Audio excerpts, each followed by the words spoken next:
الحمد لله رب العالمين الرحمن الرحيم مالك يوم This is Detroit. الدين. The city is a melting pot of different ethnicities, cultures, and religions. One of the most prominent religions is Islam. This Abrahamic religion gained its height within the African American community with the rise of the Nation of Islam starting in the early 1930s. You know, during the Vietnam era, the era of the 60s and the 70s, those were some very turbulent times here in the U.S. You know, there was the Black Power movement was going on. There was the Civil Rights movement. And then the Nation of Islam was really at its peak in the sense of the things it was doing. Elijah Muhammad, may he rest in peace. He died in 1975. So 72 kind of things were at the peak. I mean, Muslims were importing fish from Peru. Actually, the Muslims were selling more fish than anyone in the United States.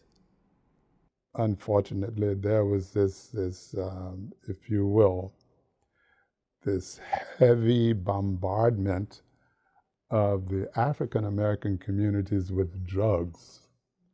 And I think this was intentionally done, and this is just my opinion, because of the consciousness that was coming about in the African American community, with the Dr. King, with Malcolm, with the Honorable Elijah Muhammad, with the Muhammad Ali's.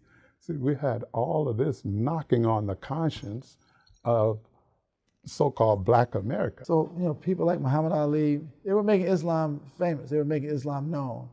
And even though the Nation of Islam didn't have the complete message at the time, it had enough of the message to get the attention of the people. And many of the people who came were very, very sincere, and they adopted some tremendous life-changing ways, including myself, the dietary ways, the behavior, things that were real. They were not fake. They were real, and it really benefited our community. It benefited the whole country.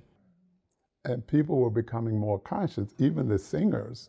And I know you're too young probably to remember these, but like the OJs,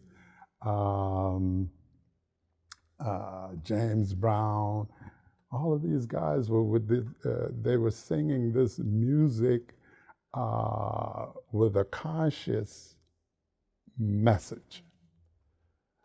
And so African Americans were tending to wake up. And with Malcolm knocking on the conscience from his direction, with Dr. King from his direction, you know, with Muhammad Ali, the champ, you know, with his direction, all of that was, in fact, knocking on the conscience of America. And I think these drugs were put into the communities to do what? To counteract that. And it did.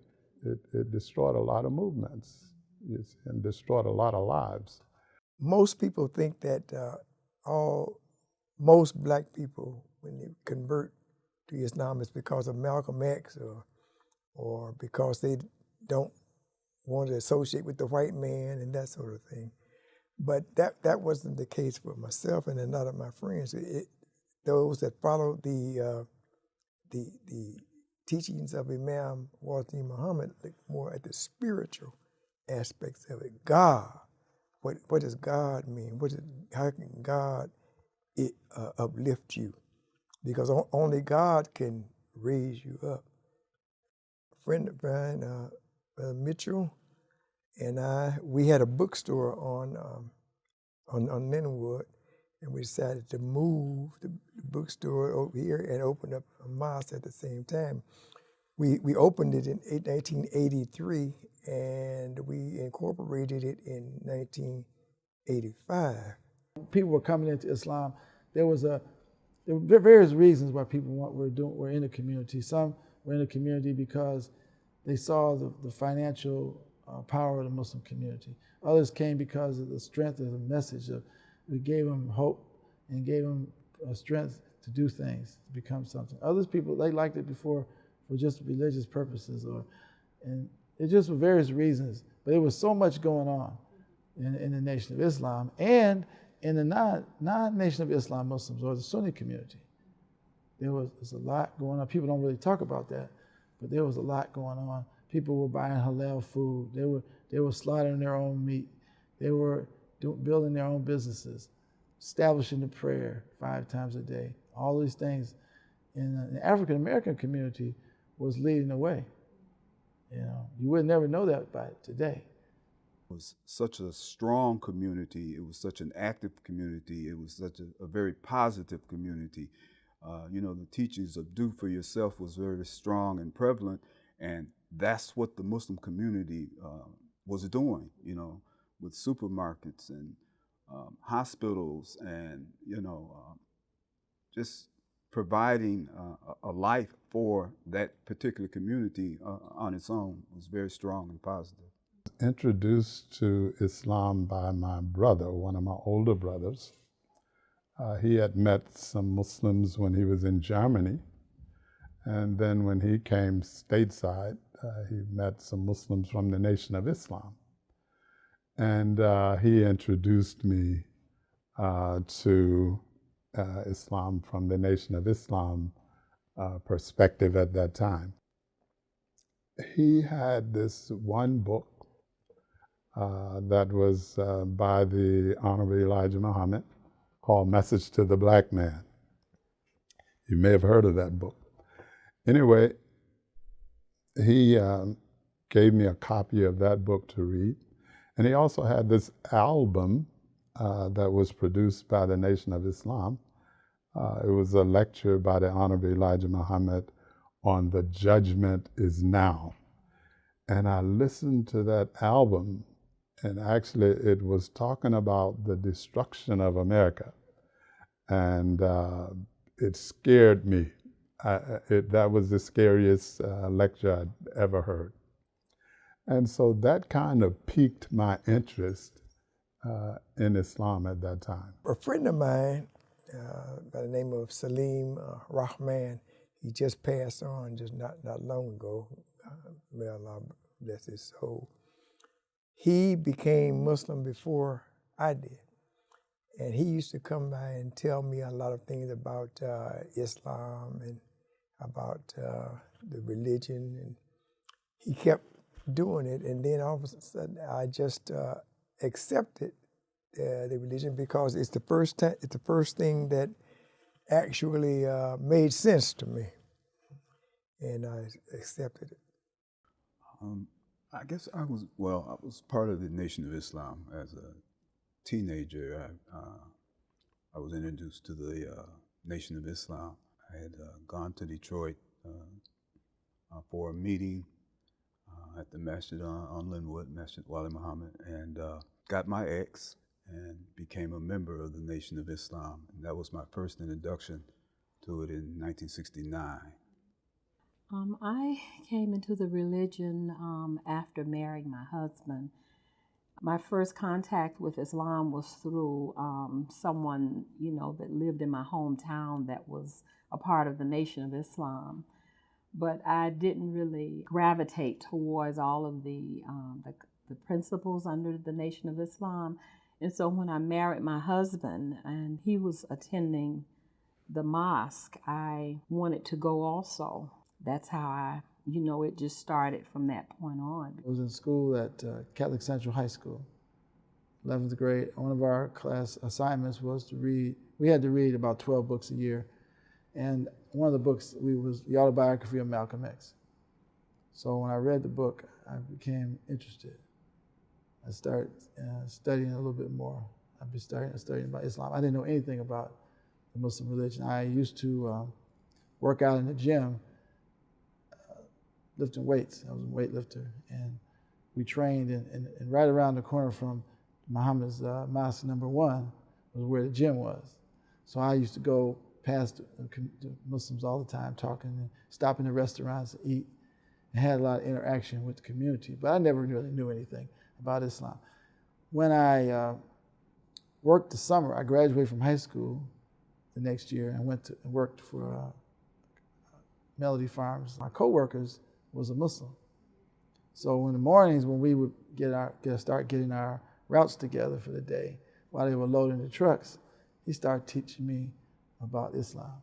He started testing me, he was telling me little things. And gradually, he invited me to come out to some meetings and to hear about it. So that's how I got involved.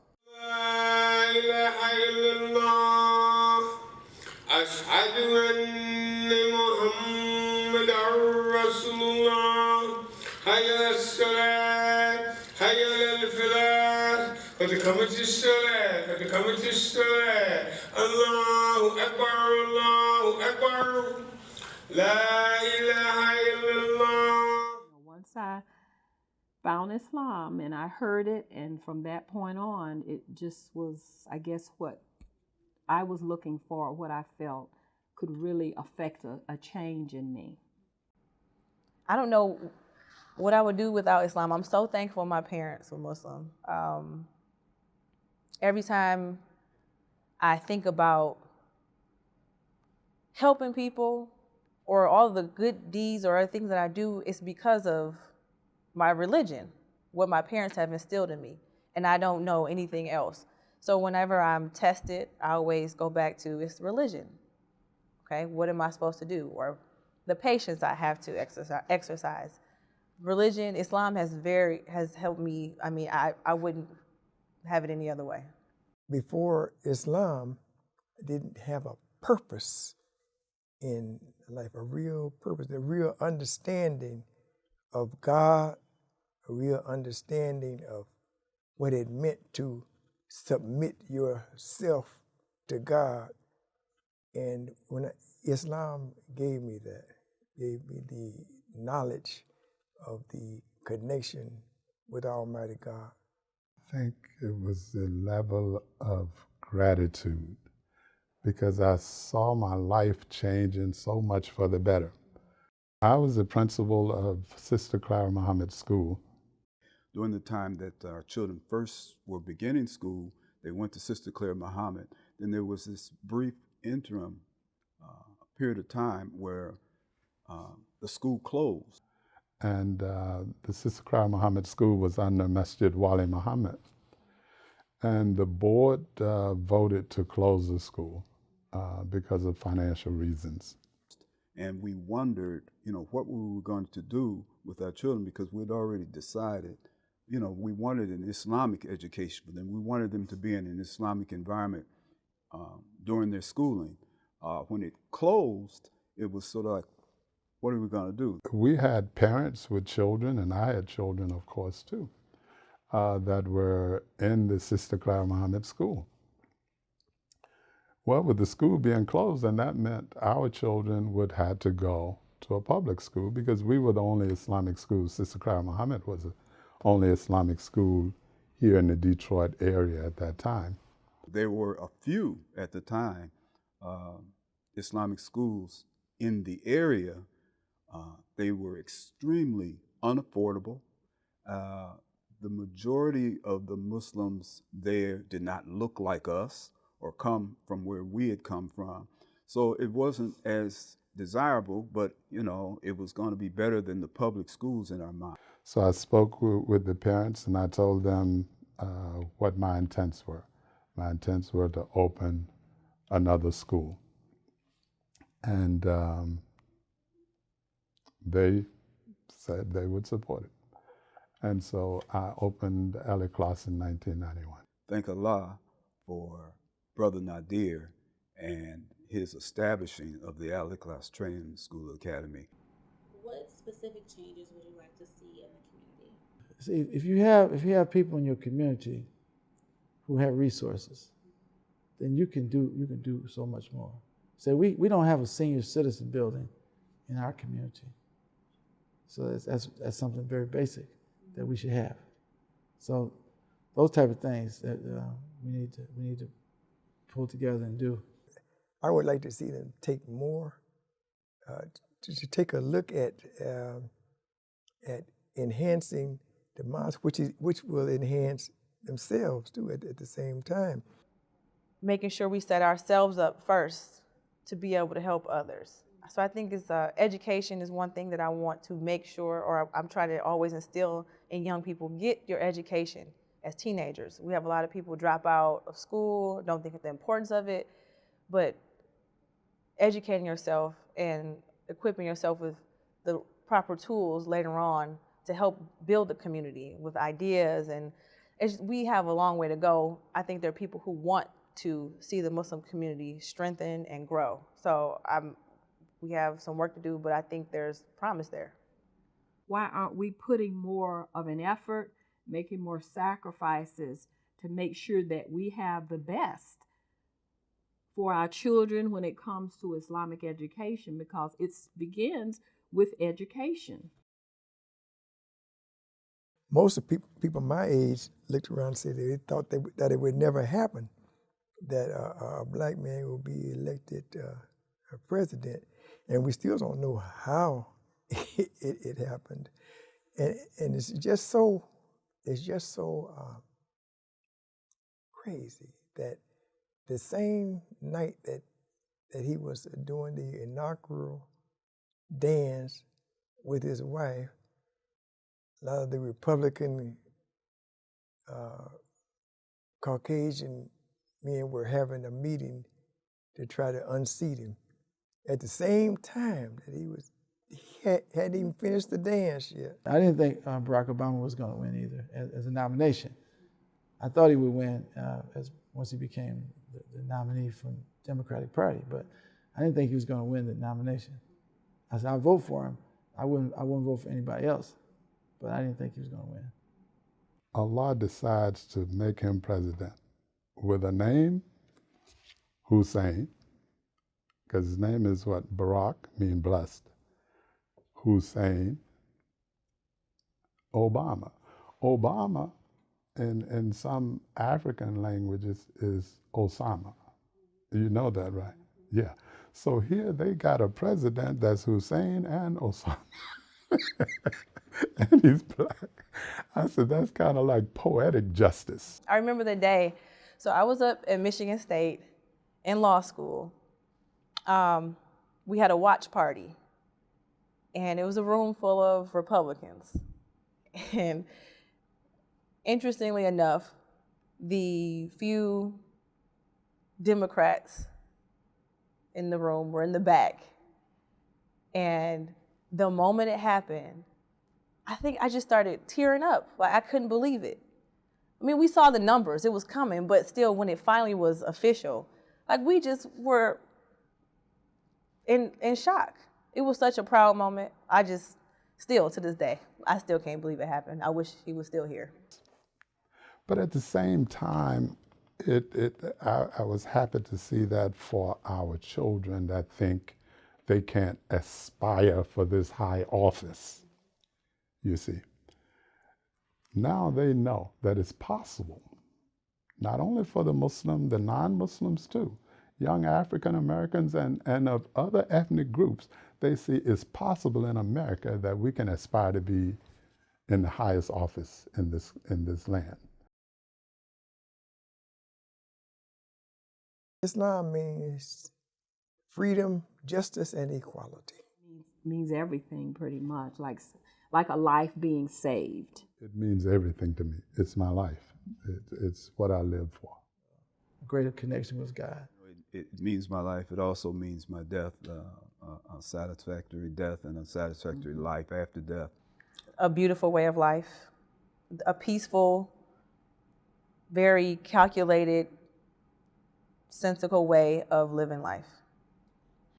One of my favorite sayings is when Martin Luther King talks about what he would like to be remembered. He said, if I can help somebody as I travel along, if I can cheer somebody with a word or a song, or if I can show somebody where they're going wrong, then my living will not be in vain. Alhamdulillahi Rabbil Alameen, Ar-Rahman Ar-Rahim, مالك يوم الدين إياك نعبد وإياك نستعين اهدنا الصراط المستقيم صراط الذين أنعمت عليهم غير المغضوب عليهم ولا الضالين آمين.